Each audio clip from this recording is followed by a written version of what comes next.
everybody, I'm Beebs Kelley. Welcome back to another video. The Sussexes are searching for relevance. It is clear, it is obvious that that is what all of this has been about.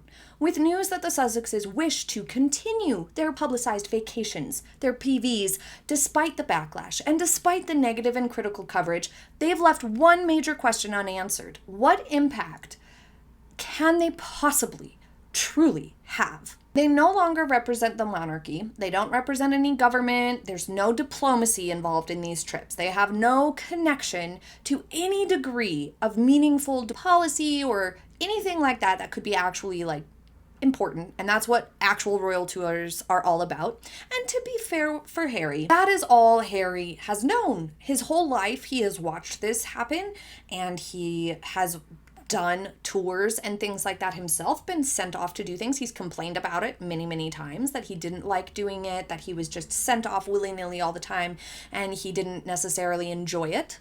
But even so, for him, it's more normal. It's just what you do and what he has seen. So it's kind of all he knows.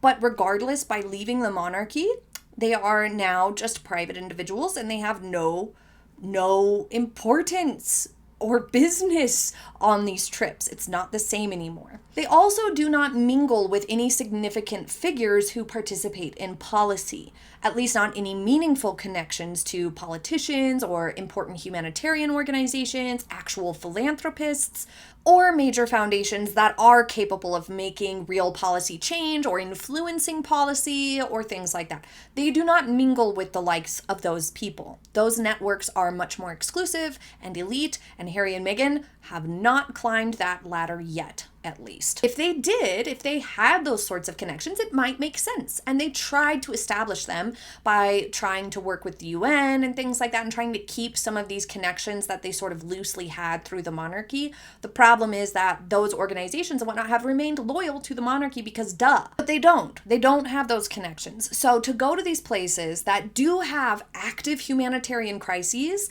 or concerns for people and child safety within their countries, and to talk to people and see what they really needed firsthand, and then come back and work with foundations or philanthropists, or even within the United States, going to places where people struggle with food insecurity, for example, and then meeting with politicians afterwards to try to get something done to solve it.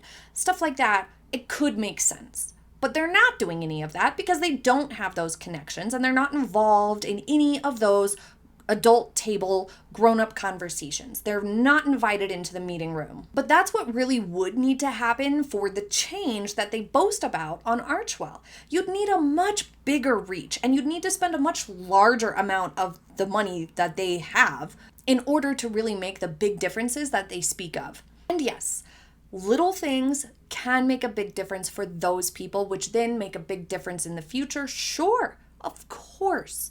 I'm not saying that it wasn't worth the little contributions that they made to the communities in Colombia. It is nice, but it's not going to create the change that they talk about wanting to make. These big, just positive, general positive change.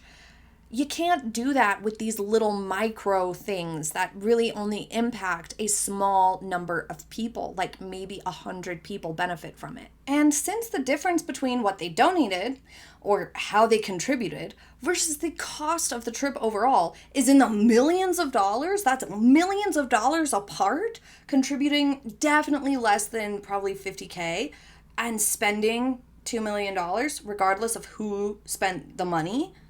That is a huge disparity between the two. It has only brought the public's attention to that difference. The vast chasm between what they're saying and trying to market themselves as versus what they're actually doing. The fact of the matter is that they really cannot accomplish much of anything in this manner and in the current state of things, as just these private people with no real backing, no real substance.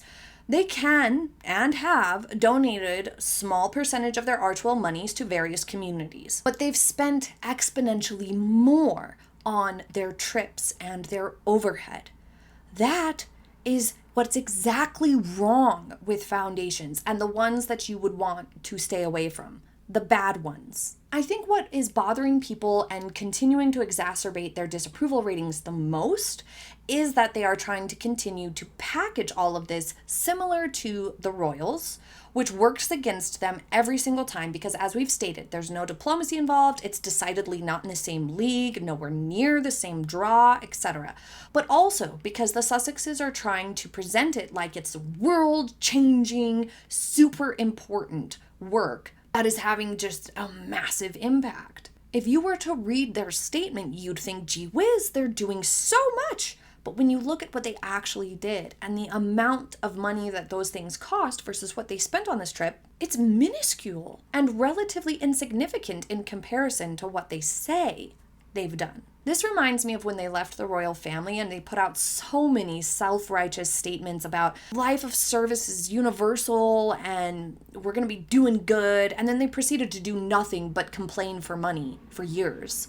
They're coming across increasingly as phonies. And that's exactly why real and serious organizations are not calling upon them to participate or join an initiative. It's just not happening. They're not being invited to help be a voice or contribute to any established initiatives or conversations that are actually already happening to try to make positive change.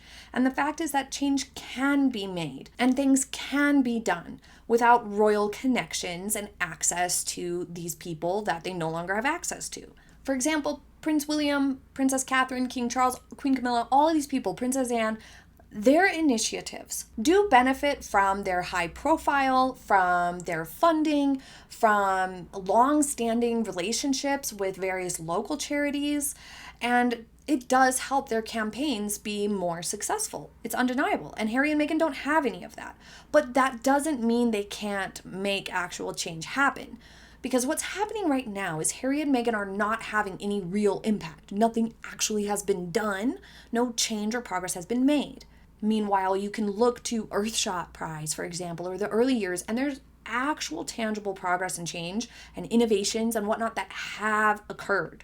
Progress has been made. It's quantifiable, it's tangible, it's real. But there's non-royals, regular people, celebrities who have made actual change and brought forth real initiatives and made it happen with their wealth, with their fortunes, and have made real change without diplomats and WHO or UNICEF involved at all. They've just done it. Look at Matthew McConaughey, one of my absolute favorites when it comes to his charity work. Just perfection. His Greenlights grant initiative, it is wonderful. He also has the Just Keep Living Foundation as well, but I'm most proud of him for the Greenlights grant initiative. It has streamlined the process for public schools and really any school to receive federal funding and grants that he has contributed to financially to make schools a safer place, to stop school tragedies. He has made an effort that has already made a big difference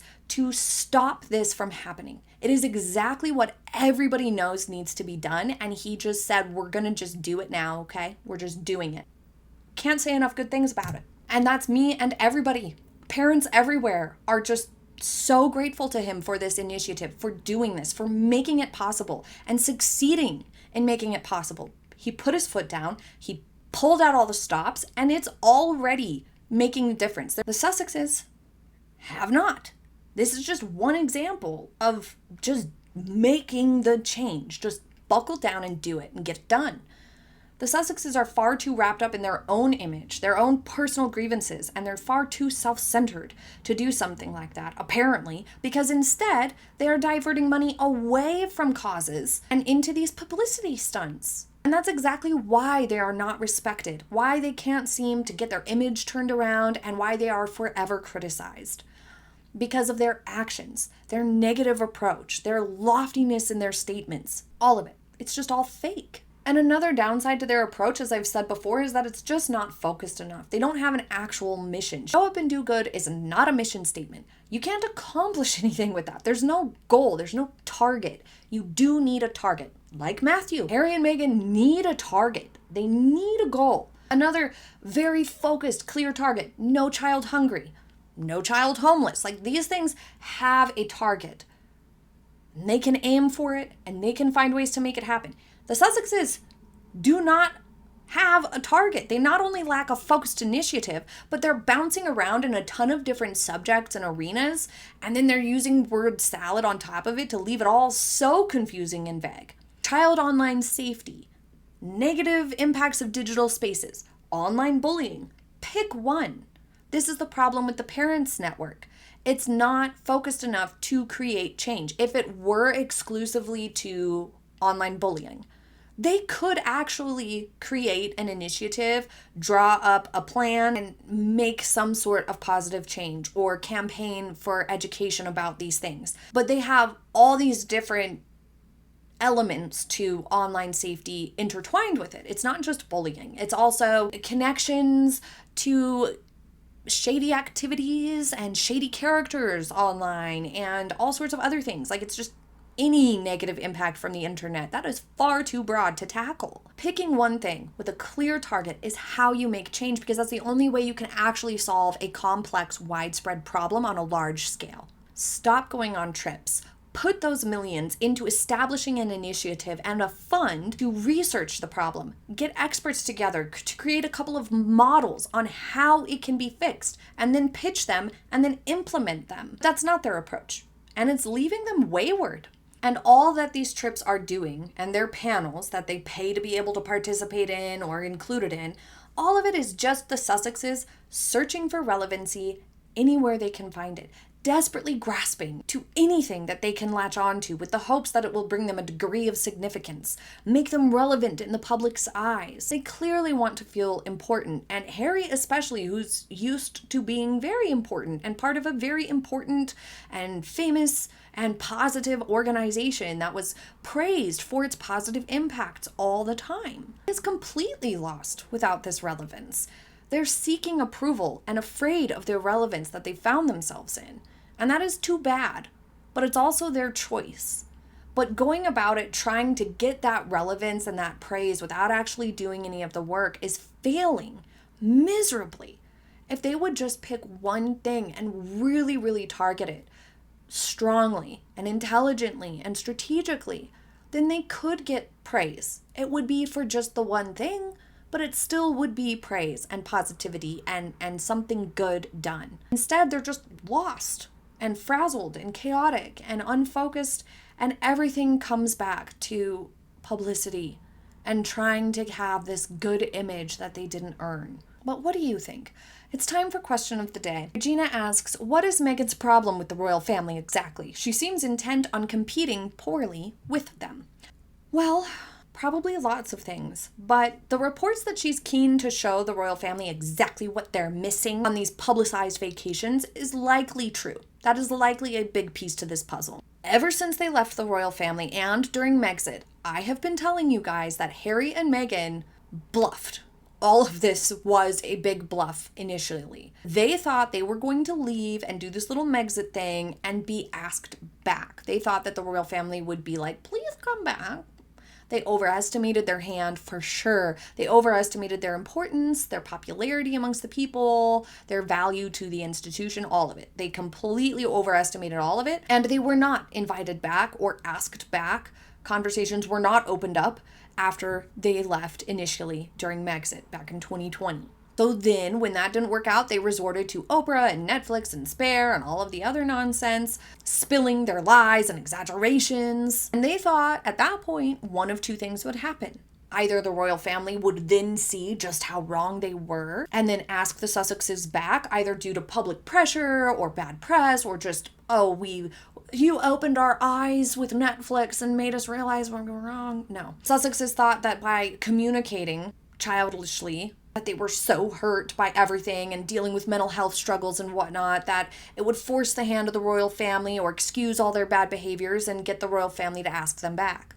Well, that didn't happen. Or two, they thought that maybe the public would receive those projects so well that they would be elevated in popularity, that they would have all these sorts of easy deals thrown their way. And the opposite ended up happening. So then, when the royal family's health struggles were announced earlier this year, the Sussexes thought that this would be another opportunity to try to convince the royal family to ask them back, to put on a couple of faux tours, to demonstrate that they could come back into the fold and take the tours off the plate of the royal family for a while they focused on their health.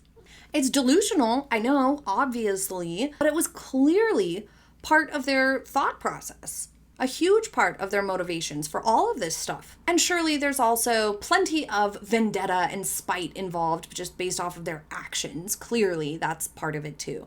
But what do you think? I'm eager to hear your thoughts in the comments. Thank you so much for joining me for today's video. I hope you enjoyed it, and I hope you have a happy day ahead. I'll see you next time.